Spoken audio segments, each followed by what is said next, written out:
अमीश देवगन, आप देख रहे हैं देश का सबसे लोकप्रिय डिबेट शो आर पार। आपको याद होगा कैसे संविधान बचाने के नाम पर बीते साल दिसंबर में दिल्ली को बंधक बनाया गया था।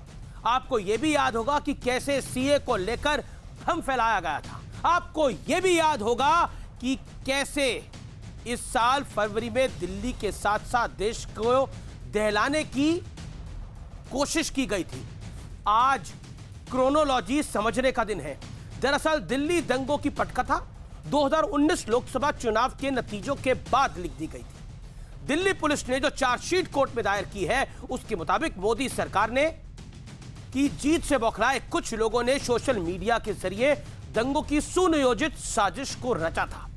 लोकतंत्र को बचाने की दुहाई देने वाले इस गैंग ने लोकतंत्र की धज्जियां उड़ाने में कोई कोर कसर नहीं छोड़ी थी। इसलिए देश हित में आज मैं बहुत बड़ा एक्सपोजे यानी बड़ा खुलासा करूंगा ताकि ऐसे लोग बेनकाब हो सके जो देश को अपने फायदे के लिए हिंसा की आग में झोंकने से भी नहीं चूकते। आज उन तमाम देशद्रोहियों को मैं बेनकाब करूंगा जो देश की छवि मिट्टी में मिलाने की कोशिश कर रहे थे, और वो भी सिर्फ इसलिए क्योंकि चुनाव में उनके मन मुताबिक नतीजे नहीं आए थे। व्यूअर्स, दर्शकों, आज की बहस बेहद जरूरी है। यह एक बेहद संवेदनशील मुद्दा है, इसलिए देश को आगे रखते हुए आज मैं इस मुद्दे पर देश की सबसे बड़ी बहस करूंगा आर पार। मोदी से बदले वाला दंगा प्लान, सच मानिए आज दंगे का प्लान जानकर आप भी दंग रह जाएंगे।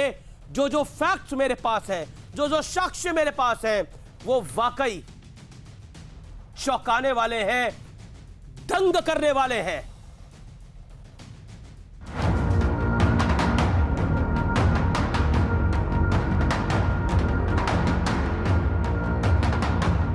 पेट्रोल बॉम्ब है, बोतल बॉम्ब है। देखिए क्या है इसके अंदर, तेजाब की छोटी छोटी थैली है। यहाँ से अब मैं बाहर निकलता हूं तो ये थैलियां यहाँ रखी हुई हैं, बाहर बालकनी है और सीधा निशाना।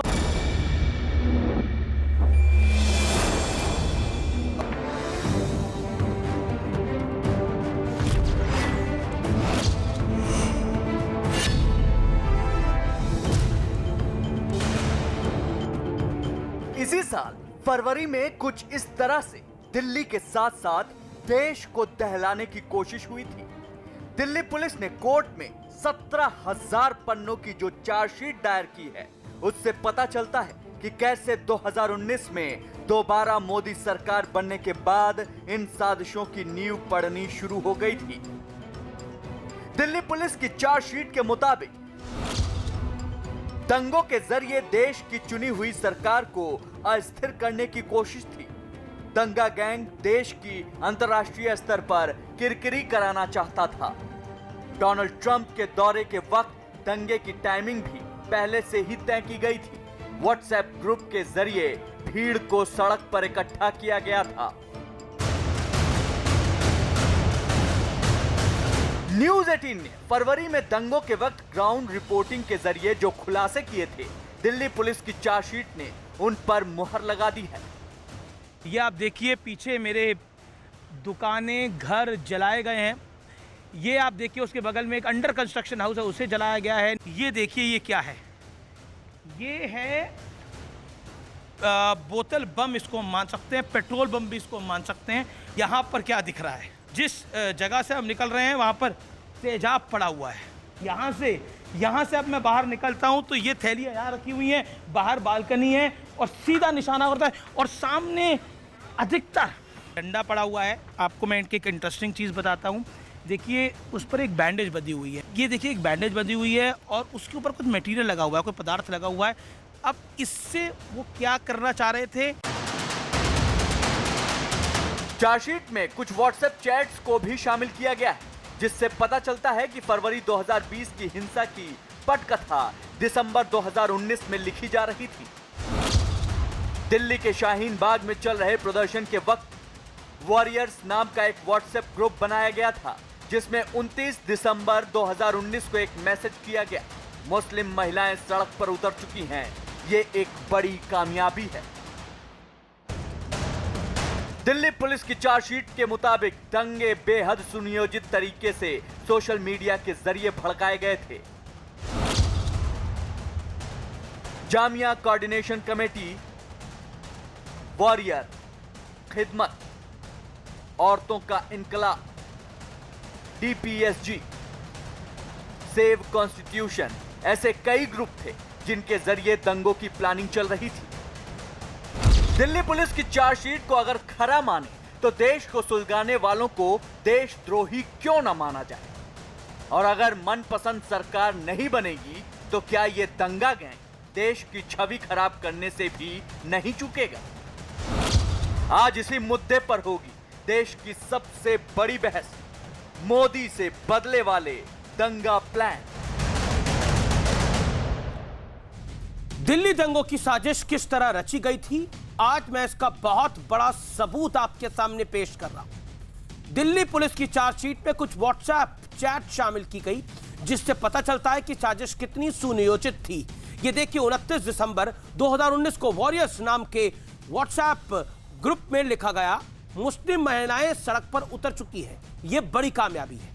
अगली चैट, ऐसी एक दूसरी चैट देखिए, ये डीपीएसजी नाम का ग्रुप है और डीपीएसजी नाम के ग्रुप में क्या लिखा गया, 17 फरवरी 2020 तारीख नोट करिए, को लिखा गया, कुछ लोगों को चक्का जाम और दंगा भड़काने की साजिश के सबूत मिल गए हैं, इसलिए आग से खेलना ठीक नहीं होगा क्योंकि इससे हम सबको नुकसान होगा। उस चैट की एक कॉपी मेरे पास है, पहली वाली चैट की भी कॉपी है, ये वॉरियर, ये डीपीएसजी ग्रुप। आगे बढ़ता हूं, जेसीसी जेएमआई नाम के एक व्हाट्सएप ग्रुप में क्या लिखा गया, 22 फरवरी 2020 को लिखा गया, Jamia has the credibility to do it nation wide, यानी जामिया के पास वो शक्ति है जो देश भर में आग लगा सकती है, यानी देश भर में यह करने के लिए जामिया की विश्वसनीयता है, लेकिन इसके लिए हर जगह जामिया के लड़के अथवा लड़की का मौजूद रहना बेहद जरूरी है। इस ग्रुप में मोहसिन चंदा यादव नाम के 2 सदस्य थे और डीपीएसजी में उमर खालिद भी सदस्य था। अगली चैट में इसी ग्रुप की है जिसमें जामिया वाली बात सुनकर सफूरा जरगर, जिसके लिए बड़ी माहौल बनाया गया, शहजार चुप हो जाओ भाई, सारा प्लान यही लिख दोगे तो एग्जीक्यूट क्या करोगे। तो अब आपको समझ आ गया होगा कि दिल्ली दंगों की किस तरह सोशल मीडिया पर बकायदा प्लानिंग हो रही थी। व्हाट्सएप ग्रुप सबसे बड़ा प्रूफ है, वहां प्लानिंग हो रही थी और यह पूरी साजिश नजर आ रही थी। आप सोच सकते हैं कि क्या खेल किया गया। Because of your fantasies we the locals of Seelampur and ट्रांसोमनिया are in great river, are localities are worried. ये फिर उसके बाद एक चैट आया जब ईस्ट दिल्ली में आग लगाई गई। सोचिए, देश भर में यह करने का प्लान था। नरेंद्र मोदी जीत के चुनाव आए, इनको सड़कों पे आग लगाने का एक मौका मिला। इन्होंने बोला कि अब जनता ने नरेंद्र मोदी को जिता दिया तो हम बदला लेंगे आग लगाकर। जब डोनाल्ड ट्रंप इस देश के अंदर थे तो इस देश के अंदर सुनियोजित ढंग से आग लगाने की कोशिश हुई। हम चिल्लाते रहे, ये सीए जो है वो किसी धर्म के खिलाफ नहीं है, ये देश के पक्ष में है। लेकिन सोचिए किस तरह का नंगा नाच खेला गया इस देश के अंदर और सब चुप रहे। उस सफूरा के लिए, उस उमर खालिद के लिए आवाजें उठी बॉलीवुड के अंदर, शर्मनाक। ये गद्दारी है, ये देशद्रोह है और ये इतना गंभीर देशद्रोह है। देशवासियों सोचो क्या हुआ इस देश के अंदर। ये व्हाट्सएप चैट चीख चीख के कहते हैं, ये व्हाट्सएप चैट चीख चीख के कहते हैं कि क्या खेल खेला गया इस देश के अंदर, क्या नंगा नाच खेला गया, करा गया इस देश के अंदर। नरेंद्र मोदी सत्ता में आए, उसका माहौल बना दो, उसके बाद ऐसा तूफान खड़ा करो कि आग लगा दो। अगर हमारा मनपसंद आदमी जीत के नहीं आएगा तो देश जलाएंगे लोग, देश जलाएंगे। व्यूअर्स, दोस्तों, भाइयों, बहनों, सुनो क्या हुआ इस देश के अंदर और सब चीजें प्रमाणिक है, सत्य पे आधारित है। इसलिए जब सत्य के तथ्य होते हैं तो चिल्ला के बोलना आवश्यक होता है। संबित पात्रा